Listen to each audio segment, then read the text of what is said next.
Hello, this is Father David, here with chapter 25 of the Lenten Spring, and the title is Thrice-Holy Humility.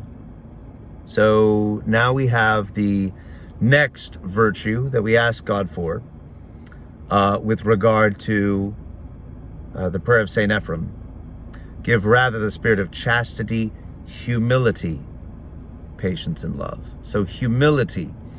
This may be, a shorter video today because I'm really going to read from the fathers that Father Tom cites and the hymns that he cites here. Because humility, I'm just going to say one really thing about it that has been mentioned to me, that I've heard, that if you've ever gone through the Lenten food fast, you know about hummus. That food with chickpeas and olive oil sometimes, and it's a dip for vegetables or chips or something. We eat a lot of it in the Orthodox Church during fasting periods.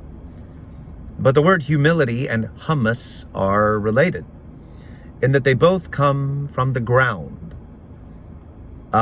Humility, I have to keep reminding myself, is someone who realizes, not in a morbid way or an angry way or a forlorn way, but simply he or she has resigned himself or herself to the fact that dust you are, and unto dust will you return. And they've embraced the fact that they are not a big deal. And they are okay with that. Not only that, but there's a sort of peace about them because of that. And they realize that they are creatures of God. They're limited. And they are able to take the low seat, second place. These types of things. Far from, being I'm the worst of sinners. And this sort of I think we've all met people who are legitimately humble. And it sort of defies description, really. Which is kind of Father Tom's point.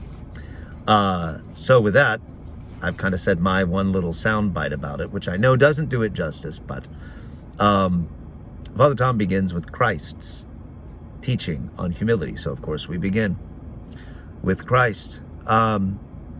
That everyone who exalts himself will be humbled, and he who humbles himself will be exalted, in Luke, the publican and the Pharisee. But then he also commands us to learn from his divine humility. God is humble. He isn't proud.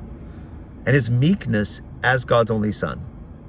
He connects his teaching about humility with the ability to be childlike. And calling to him a child, he put him in the midst of them and said, "Truly I say to you, unless you turn and become like children, you will never enter into the kingdom of heaven. Whoever humbles himself like this child, he is the greatest in the kingdom of heaven." Now, I'm not talking childish, but childlike, dependent, realizing that he needs his parents to survive. He leans on them. He depends on them. Embracing our dependence is vital for humility. So then he goes on. Humility, he says, Father Tom, is the most mysterious virtue, the most difficult to define, the most elusive to explain. St. Gregory of Sinai, he says, quote, "Those who speak of humility in words are like people measuring a bottomless pit."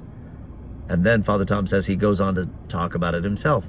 St. Gregory continues, "We others who are blind and guess but a little the meaning of this great light say, true humility does not say humble words, nor does it assume humble looks. It does not force one to think humbly of oneself or to abuse oneself in self-belittlement. Although such things are the beginning, the manifestations of the various aspects of humility, humility itself is a grace given from above. So then he goes on to talk about, St. Gregory, his final word, the ability to live by the fact that everything is from God, and through this heartfelt conviction to become, quote, an organ of divine powers who performs the inscrutable works of God. Then he goes on to quote St. John of the Ladder about thrice-holy humility. This is the virtue, the only one that the demons cannot fake. And he says that if you have obtained this virtue, you've won the whole fight. But what is it? How is it defined? How is it explained? St. John can hardly say. He says, quote, this subject, humility, sets a treasure before us as a touchstone, preserved in earthen vessels, that is to say, in our bodies, and it is of a quality that baffles all description. This treasure has one inscription which is incomprehensible because it comes from above, and those who try to explain it with words give themselves great and endless trouble. And the inscription runs thus: holy humility. And then he calls all who are led by the Spirit of God to gather or to investigate the meaning of this precious inscription, holy humility. He lists several definitions. He speaks his own word. He finally, gives at the end of the chapter, humility is a nameless grace in the soul. Its name known only to those who have learned it by experience. It is an unspeakable wealth, a name and gift from God, for it is said, learn not from an angel, nor from man, and not from a book, but from me, that is, from me indwelling, from my illumination and action in you. For I am meek and humble in heart, and in thought, and in spirit, and your souls shall find rest from conflicts and relief from arguments. So I really am going to leave it with that. Seek to contemplate the people in your life that you know who are genuinely humble. Ask God, when you pray the prayer of St. Ephrem, to grant you that spirit of humility. Practice those things which humble people do. Don't confuse that with actual humility.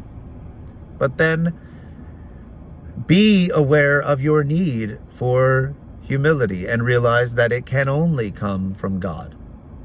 And then if you see some progress, you got to be careful not to be proud of your humility. But thank God for it, because you've begun to realize that everything comes from God. And without him, we truly are as helpless as an abandoned child who cannot care for himself. So God bless you. Lord willing, we'll see you in the next video. Bye-bye.